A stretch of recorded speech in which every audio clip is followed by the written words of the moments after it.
Half of everything. Sign today, and this is over. You left me in a children's home when I was 2 years old. And right now, I'm offering you more than you would have had if we'd never met. Think carefully. This is the only offer you'll get, Camille. I'll think about it. My father was an old man who lost his edge. A court will see that clearly. You have 3 weeks to decide. I've already decided. You grew up with nothing. Half is everything. My father walked into that room certain it was already over. He laid the settlement down and reduced my entire life to a single calculation a woman raised with nothing would accept half of a $25 billion empire and call it a win. He said it out loud. He believed it completely. What he failed to see was that the silence across the table was not agreement. And the only question that mattered was not whether I would accept his offer. It was how long I had been waiting for him to make it. If you want to know how this plays out and how far one family's lies actually went, stay with this story. It goes much deeper than you think. The answer to that question goes back to a hallway in Raleigh, North Carolina, where I spent the first years of my life not knowing what I was waiting for. Riverview Children's Center was not a cruel place, as far as places like that go. The staff were not unkind, and there was nothing openly wrong about it. But there is something a child understands before she has words for it. The difference between a place where someone wants you and a place where someone is simply responsible for you. Riverview was the second kind, and I knew it the way children know things, not through logic, but through the specific weight of being looked at and then looked past. I was brought there when I was 2 years old. The file that followed me through the system contained one line that explained everything and nothing at the same time. Parents voluntarily relinquished custody. I did not know back then that my father's name was Douglas Ellsworth, or that the name Ellsworth meant anything at all in this country.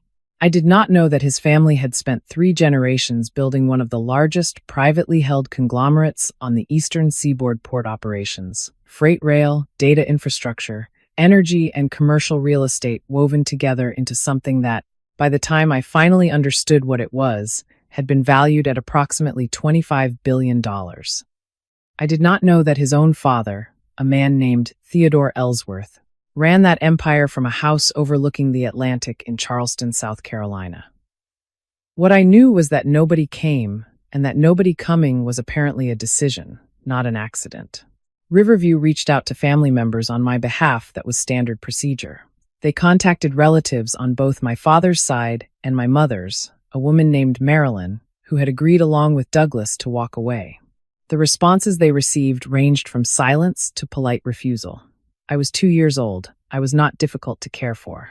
And still, every person with the resources and the connections to give me a home looked at the paperwork and decided against it. I grew up moving through a series of temporary placements, learning early that the word temporary was the most honest word adults ever used around me.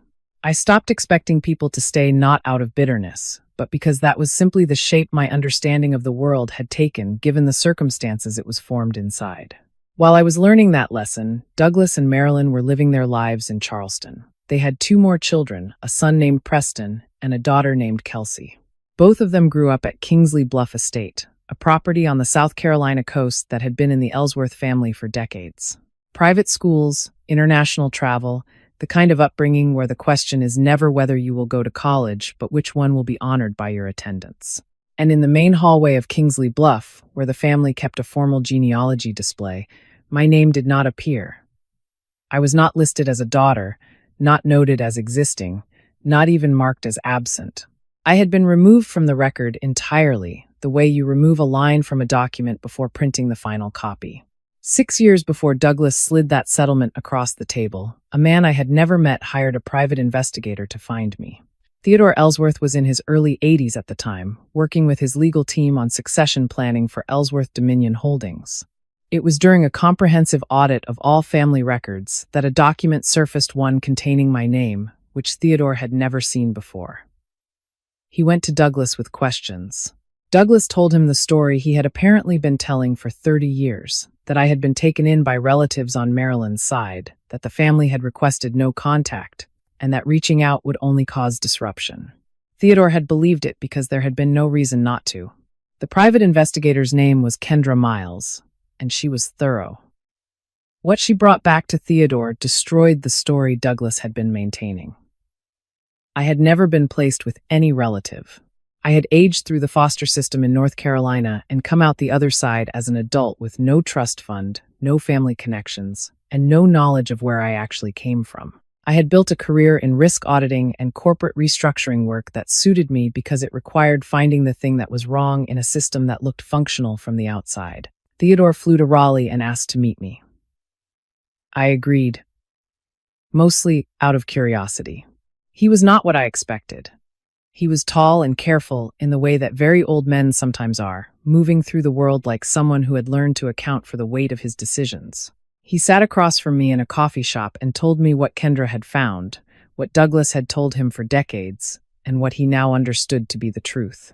He looked like a man who had recently discovered that something he had trusted completely had been hollow the entire time. I let him finish, and then I asked him the only question that felt worth asking. Where were you for 30 years? He did not try to explain it away or offer me a version of events that softened his own role. He said he had believed his son. He said that was not enough of an answer, and that he knew it. I respected that more than I would have respected an apology. Apologies are easy. Sitting across from someone and acknowledging the full shape of what happened, without reaching for an exit that takes something different. I did not forgive him that day. I was not certain I ever would, but I did not walk away either. Theodore kept showing up. That was what I had not expected, not grand gestures or attempts to compensate for lost time with money, but simple, continued presence. He called when he said he would call. He listened more than he talked, which was unusual for a man who had spent his entire adult life being the person whose opinion ended conversations.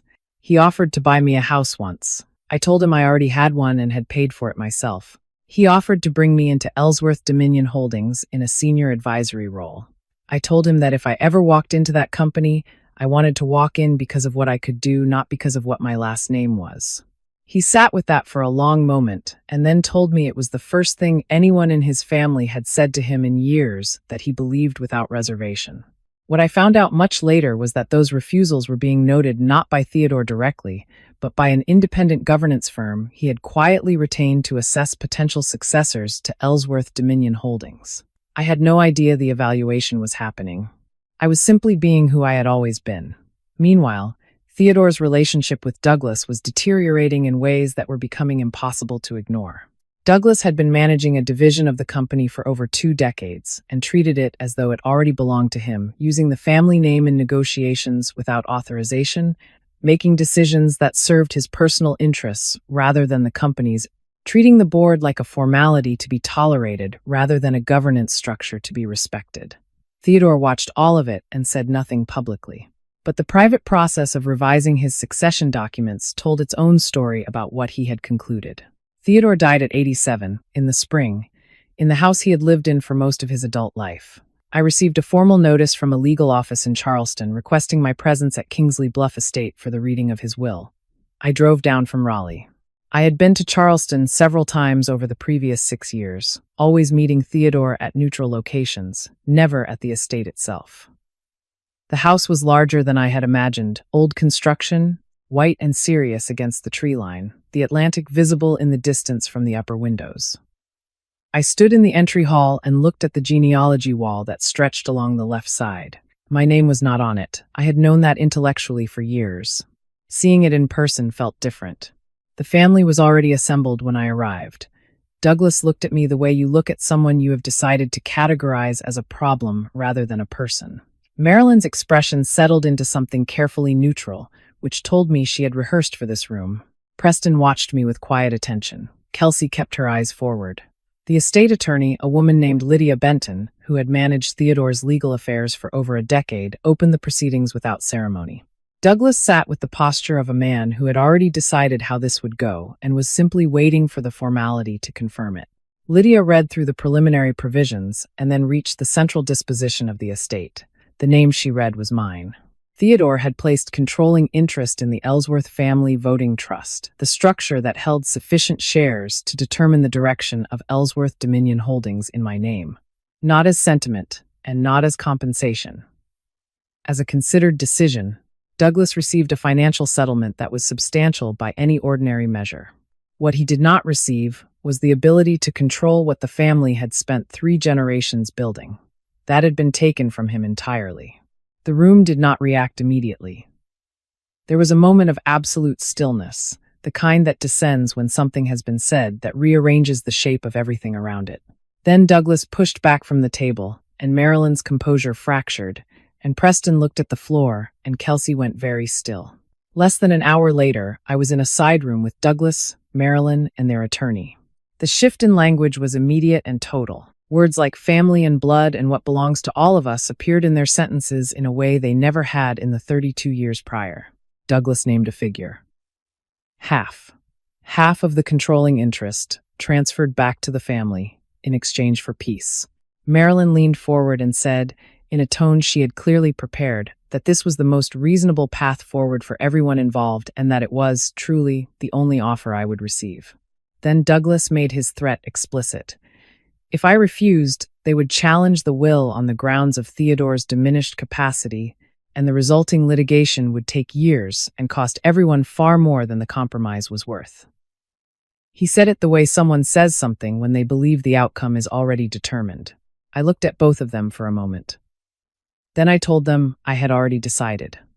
Douglas gave me 3 weeks regardless, certain the pressure building around the company would accomplish what the conversation had not. He did not understand that I had spent 30 years learning to live without the things other people assumed would eventually arrive, and that this had made me genuinely indifferent to threats built on the assumption that I had something left to lose. I walked out of that room and began preparing for what came next. Douglas had his strategy in motion before I reached my car in the Kingsley Bluff driveway. Within 2 weeks of the will reading, the first media reports appeared. They were not aggressive in tone, which made them more effective. They simply raised questions: who was Camille Ellsworth, really? And how had she come to spend so much time alone with an aging patriarch in the final years of his life? The stories did not accuse me of anything directly. They did not need to. The questions themselves were the accusation. Marilyn gave an interview to a regional outlet that was picked up by 3 larger publications. She spoke carefully, in the measured language of someone who had rehearsed. She said the family had never abandoned me, that there had been a crisis period, that I had been placed somewhere safe while they worked through it, and that by the time they tried to re-establish contact, they had been told that the family caring for me had requested no communication. She described it as a tragedy of miscommunication rather than a choice. She looked sorrowful in the photographs. She was very good at it. I read the piece twice, and each time I reached the end, I felt the same specific cold clarity that comes from watching someone construct a lie with enough structural detail to make it load-bearing. The problem was that I could not immediately disprove it. What I had was true. What Marilyn had was polished. In the short term, polish travels faster than true. The effects on Ellsworth Dominion Holdings were not subtle. A company valued at $25 billion does not exist in isolation. It is threaded through loan covenants, long-term infrastructure contracts, and institutional relationships that depend on knowing who holds decision-making authority. When that question becomes publicly contested, the people managing those relationships begin making conservative choices. 2 lending institutions sent formal requests for clarification on the governance structure. 3 board members who had maintained careful neutrality started taking Douglas's calls more frequently. A logistics partner in the Gulf Coast region quietly delayed the renewal of a major freight contract, citing uncertainty in their internal risk review. None of it was catastrophic in isolation. Together it was a message: resolve this, or watch the edges begin to fray. Douglas understood exactly how that pressure translated into leverage, and he was patient enough to let it accumulate. Kendra called me on a Tuesday morning in late October. She had been working through the archived records from Riverview with the help of a legal order Lydia had obtained, and she had found something. She drove to Raleigh and sat across from me at my kitchen table and laid out what she had found in the order she had found it, 1 document at a time, each one slightly worse than the last. The first set showed what I had expected: Douglas's signature and Marilyn's relinquishing custody when I was 2. The second set showed something I had not let myself anticipate. When I was 2 years old and the initial placement was being arranged, Riverview's caseworkers had not stopped with my parents. Standard protocol involved contacting extended family to determine whether any relative was willing to take guardianship.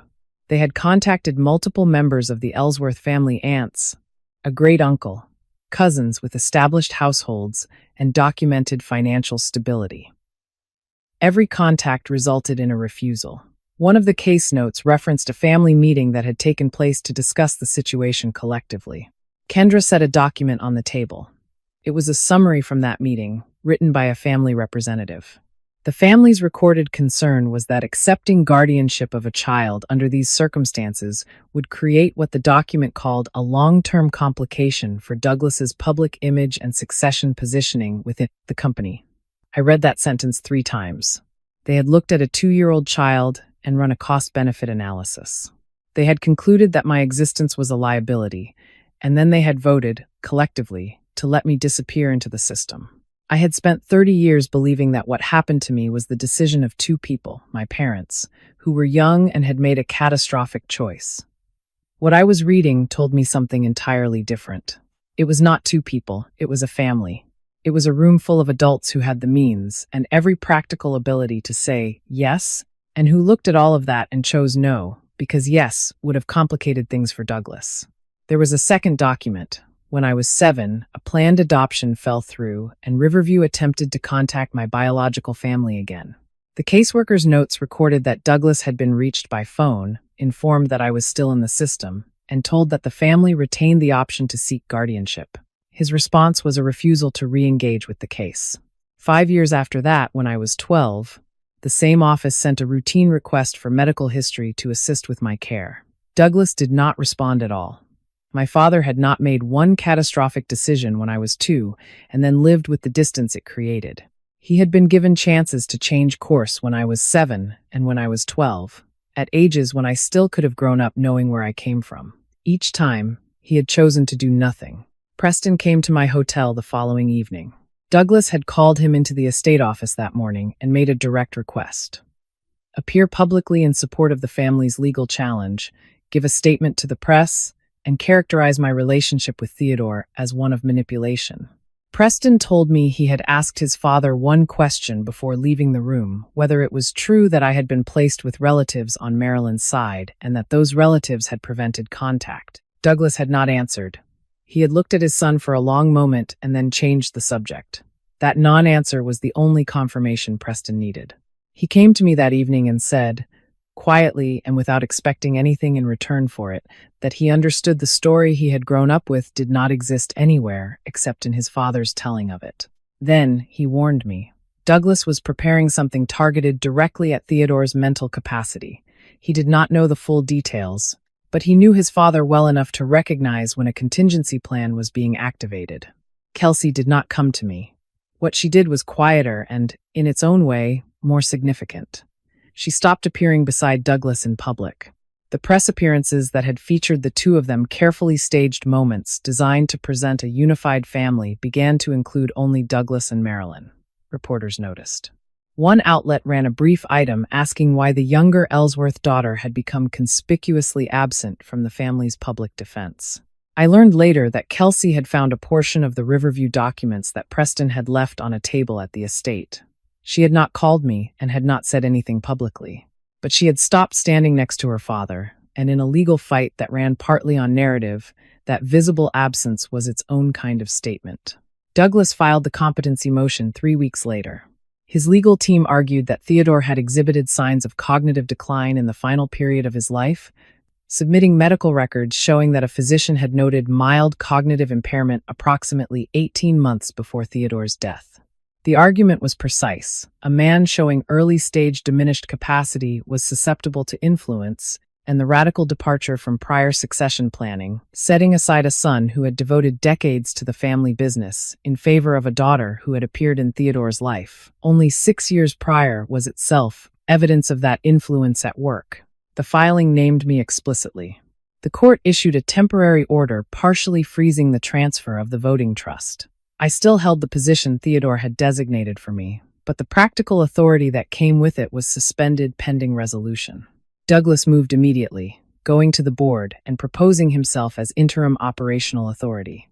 Several members who had worked alongside him for decades supported the motion. It passed on a narrow vote. I watched this happen and understood what it was. Not an improvised response to the legal situation, but the second phase of a plan that had been ready before Theodore was in the ground. He asked to meet at Theodore's office in the estate. I went because refusing would have looked like weakness, and because I wanted to see exactly what he had prepared. The room was unchanged from when Theodore used it, the same furniture, the same shelves, the same view of the property through the south-facing windows. Douglas sat behind the desk in a way that made clear he had been sitting there regularly. The terms he laid out were structured to sound reasonable. I would retain half of the economic interest in the trust, the family would reclaim the other half, the legal challenge would be withdrawn, the company would stabilize. He framed it as resolution and as maturity. Then he said that I had already lived 30 years without the family, and that destroying what remained of it would accomplish nothing except satisfying a desire for revenge.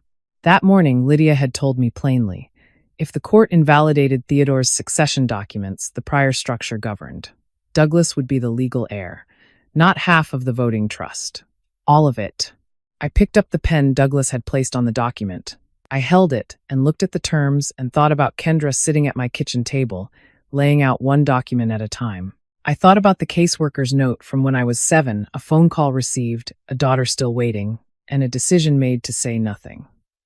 Then I set the pen down to the side, not on the document, and stood up. I told him that he had decided I was not worth keeping when I had nothing he wanted. That decision could not be repurchased with paperwork, now that I had something he needed. I walked out of Theodore's office and did not look back at the desk where the offer was still sitting. I was going to court with no guarantee of the outcome and with full knowledge that losing meant losing everything. That was a risk I could accept. Becoming someone who signed that agreement was not. The hearing drew the kind of attention that money and old names reliably produce. Legal reporters covered the preliminary filings. 2 financial publications ran analyses of what a prolonged succession dispute might mean for Ellsworth Dominion Holdings and its institutional partners. The courtroom itself was quieter than the coverage suggested. It would be wood-paneled and formal, the kind of room designed to make everything that happens inside it feel permanent. I sat beside Lydia and watched Douglas arrange himself across the aisle with the practiced ease of someone who had spent decades being the most important person in rooms. Marilyn sat in the gallery behind him, still and composed, her expression held carefully in the register of a woman who had been wronged and was bearing it with dignity.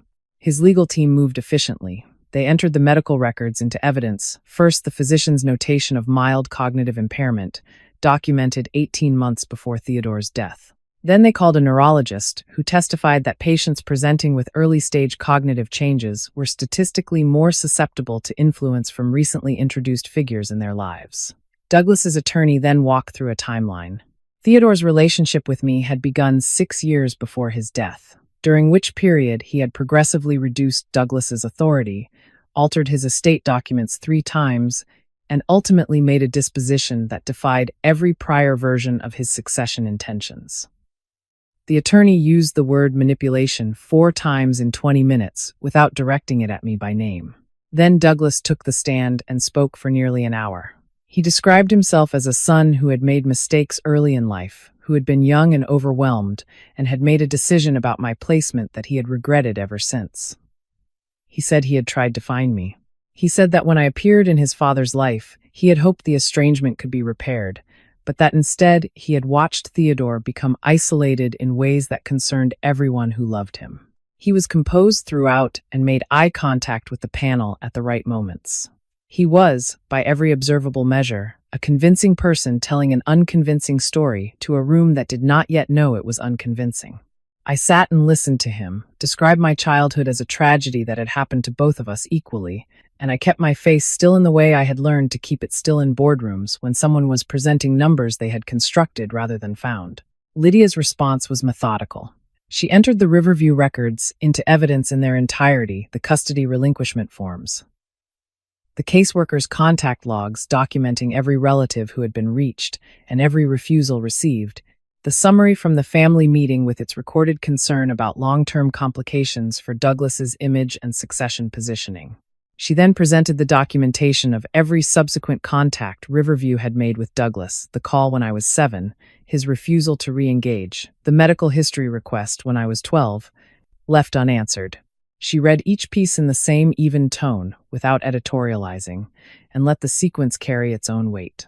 By the time she finished, the phrase Douglas had used on the stand that he had tried to find me, that the family had tried, had been placed alongside a documented record spanning more than a decade that told an entirely different story. Douglas's core legal argument still stood, though. Whatever his personal failures as a father, those failures did not resolve the central question. Had Theodore been competent to make the decisions he made? The medical records were real. The notation was real. And if the court found that Theodore's capacity had been meaningfully compromised when he finalized the succession documents, everything that followed was subject to review. The case had not yet turned. What Kendra had been working on in parallel changed everything.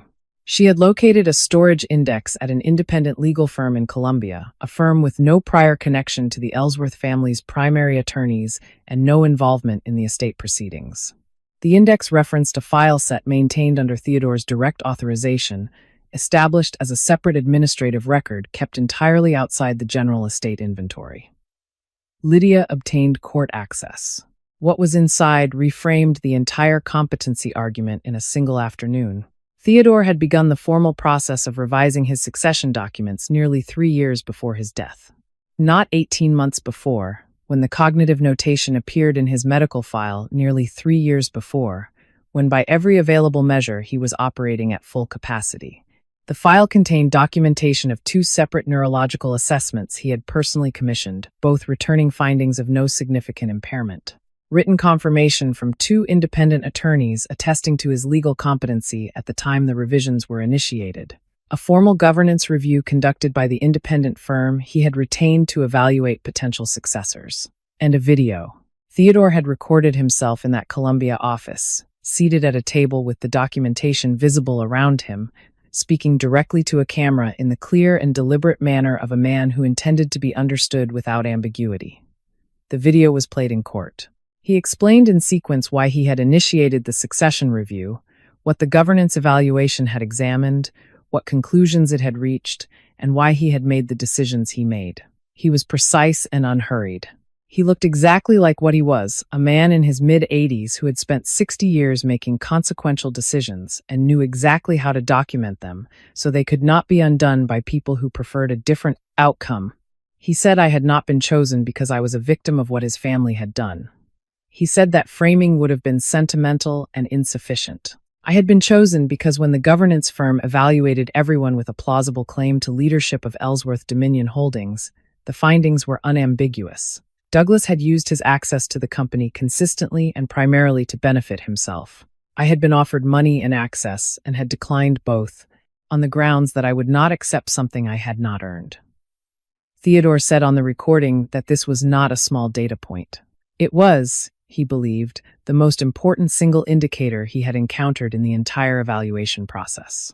He concluded by stating that he was of sound mind, that he understood the decision would be contested, and that he had prepared accordingly. The room was very quiet when the video ended. Douglas's attorney moved to challenge the admissibility of the file on procedural grounds. The motion was denied. Preston had been holding something since before the hearing began.